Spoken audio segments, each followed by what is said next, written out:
Today I'm representing David Polson. I am David Polson. I was born in 1834 in New Haven, Connecticut. As a teenager, I went to the gold fields in California to strike it rich. Did quite well there. Got enough of a stake where I could buy a string of horses and head for Montana, where the grass was belly high to a horse.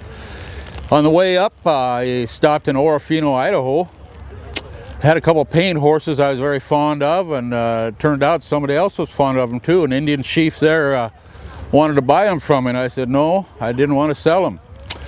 So he went back to his lodge, and he brought back his 16-year-old daughter.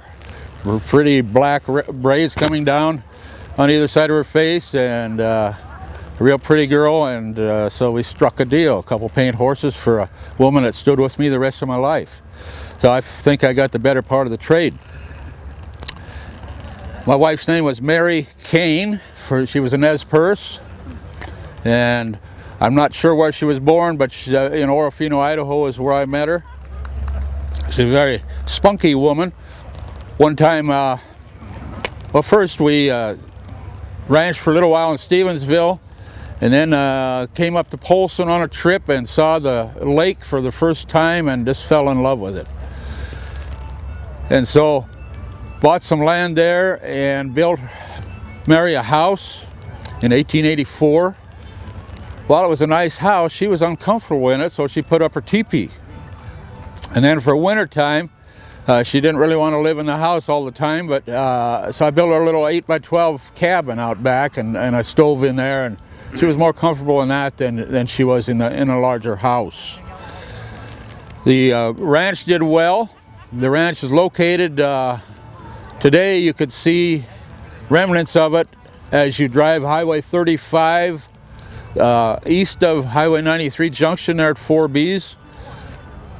And a couple miles east, you'll look to the left and see a big grain silo there, and that's where the original place was. That house is still being lived in, although it's been modified, remodeled several times.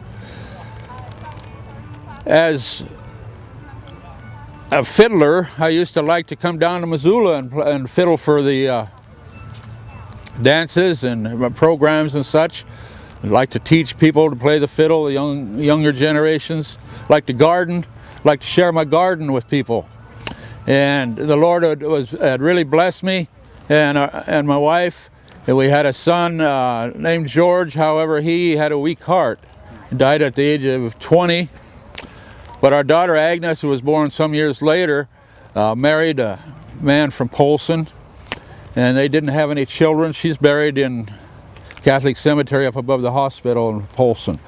However, my wife here, it's her stone, and our son George. In 1898, the government said in order for you to have a post office, you have to have an official name for the town. It had previously been known as Lambert's Landing for Mr. Lambert, who had a general store there, a trading post, or Foot of the Lake. The natives had other names, the Big River, or various names. So Baptiste Aeneas, who had the ferry at Polson, and I were very good friends, and I told Baptiste that we should name the town Aeneas. They said, no, I think that's too hard for people to pronounce. I think it should be named Polson. So our friends agreed with Mr. Aeneas, and the town was named Polson from that time on.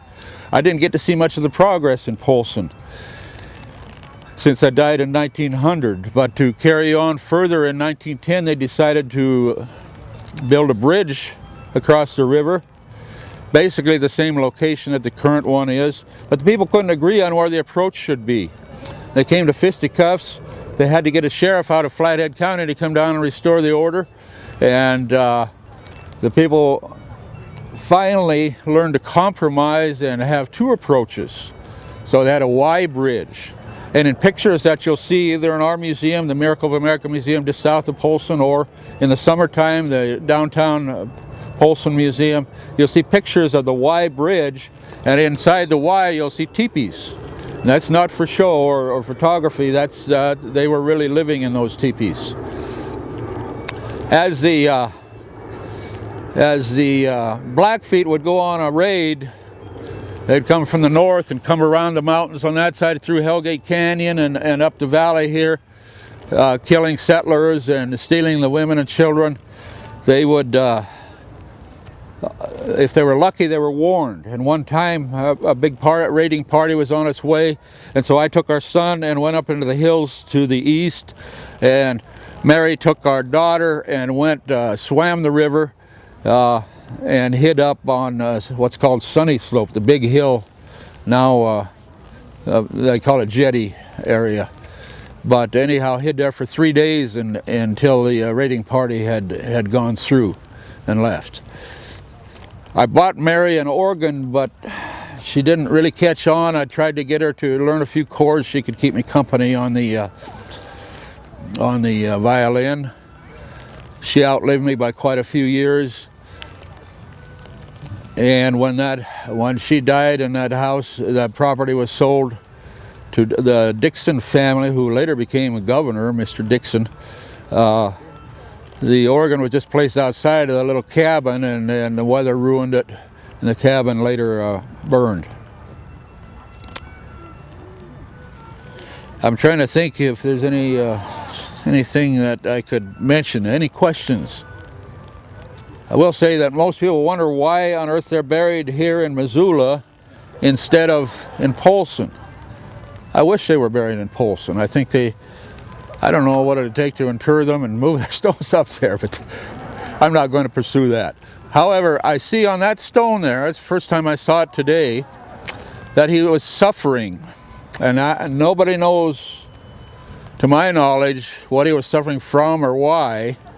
But that death was merciful to him, is what it's insinuating. And I'm wondering if perhaps he was in a Missoula hospital down here, and when he died, Mary didn't speak very good English.